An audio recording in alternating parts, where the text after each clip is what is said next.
Employees are describing Donald Trump's massive layoffs as devastating, cruel, and surreal.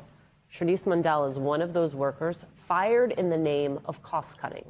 A single mom told the New York Times, quote, "I was on the track to do what I set out to do, but now everything is all upside down."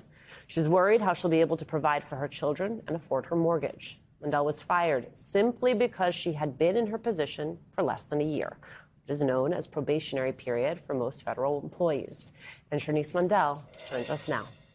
Shanice, thank you so much for being here. I spoke to someone who's a general counsel at one of the agencies who's currently on administrative leave with the promise of being fired, with a proposed termination. And I said, what do you want people to know about what is happening and how are folks feeling? And this person said, we are living through a coup. Do you feel that way? Yes, definitely. It's been so unreal. The way we were fired, the way they went about it was just so cold and callous. We got fired over a video call. Yeah, they sent us a Teams message and told us to click on this message and join this meeting. So we joined the meeting at 2 o'clock. We sat on hold at the meeting until 2:30. There was a lady on the Teams call telling us that if we had a union, we should contact our union rep and get them on the phone. And another lady said, well, we were told we couldn't have any supervisors or anything on the call. And after, she said, well, we're all probably about to get fired anyway. So she said, I think you should get your union reps on the phone and turn on your cameras and let them know. And then everything went silent. They disabled our chat, disabled our video, disabled our mics. And we sat there for 30 minutes. And then they sent another message out to us, told us to click on it. We clicked on it, and it told us that we were fired, basically. They said we were in our probationary period, and that at 3 o'clock, this was about 2:30, we would be terminated. And I just want to, who ended up getting on the video call? Was no one you recognized? No, I'm assuming it was the new director of OPM, but he never announced, he never said who he was or anything. The cruelty is the point. The disregard for you and your service is the point.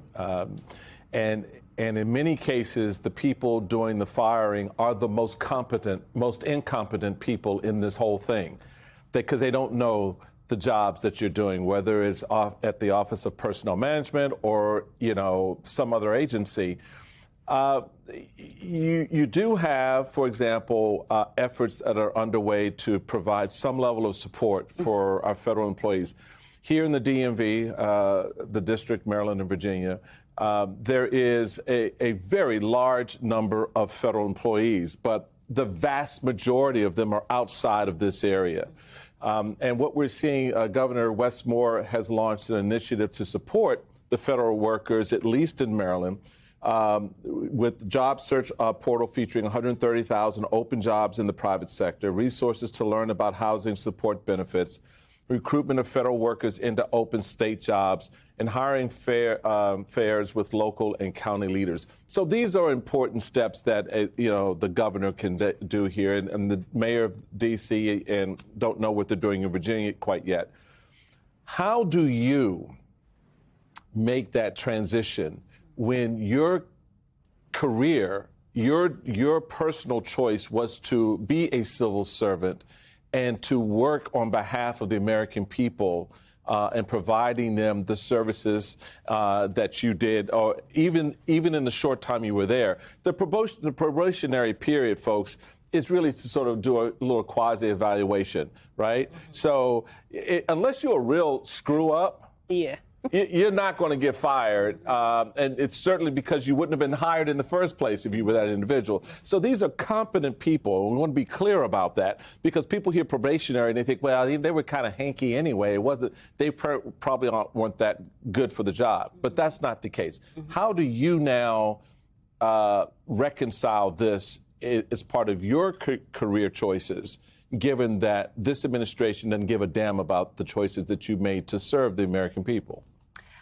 Right now, I just have to I can't wallow in it. Right. So I'm just sending out my resume.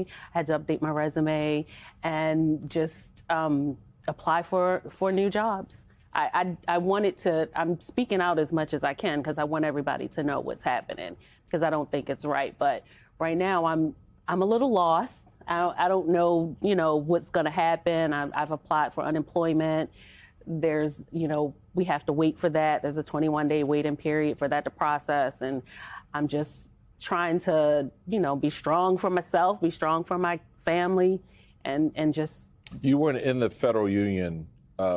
Yes. Yeah, you are in the. Yes. So how is the union working with you guys, and what steps do you think they are or should be taking to try to get these jobs back? Well, they have said that they filed lawsuits, and they are keeping in touch with us through emails and letting us know what what processes we have to take to file an appeal or join into class action lawsuits. They are really supportive. We're having a rally on Tuesday. I'm going to speak at that rally in front of OPM lunchtime. But they have been, because I just joined the union, like not too long before I was fired. Right. But they are supportive. Shanice, I just want to recognize your bravery in the fact that you are already going through what is a personal period of chaos in the midst of a national period of chaos. The fact that you are here, the fact that you are showing up, thank you for that. You, as you know, are not alone. There was a piece in NBC about the fact that federal workers across the board are fighting back, some saying they feel they've been radicalized. Well, there are conflicts between Trump and civil servants in his first term. Trump may now be creating the broad resistance within the federal government he thought was there all along. Protests opposing the cuts and supporting laid-off workers have started popping up, but the real hotbed of organizing has been happening online, in Signal chats, on Facebook, and in the popular Fed News channel on Reddit, where federal workers are sharing advice, talking about their experiences, and encouraging opposition. One form of that opposition could be federal workers running for office. Have you yourself thought about running for office? I have thought about it. I think maybe the day before I was fired, I was looking in my district to see what seats were available, because I can't just say I want to see a change. I have to be the change, especially now with this administration. I have to do whatever I can to try to change it. Shanice, we were kind of chatting in the break, and I know you caught our conversation at the end. I'm inspired by you because you, just as Alicia said, your bravery, like the federal workers, the people who are putting, you're putting yourself out there. Y'all are the heroes, in my opinion, here.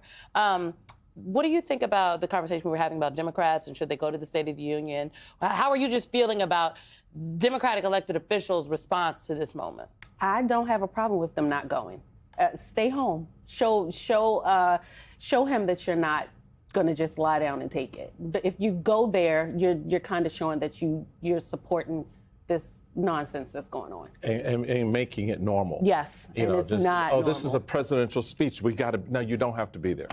Not normal. Just like Nancy Pelosi tore up that speech at that. Just take a stand. Take a stand. Shanice Mundell, thank you for taking a stand. Thank you. We appreciate you.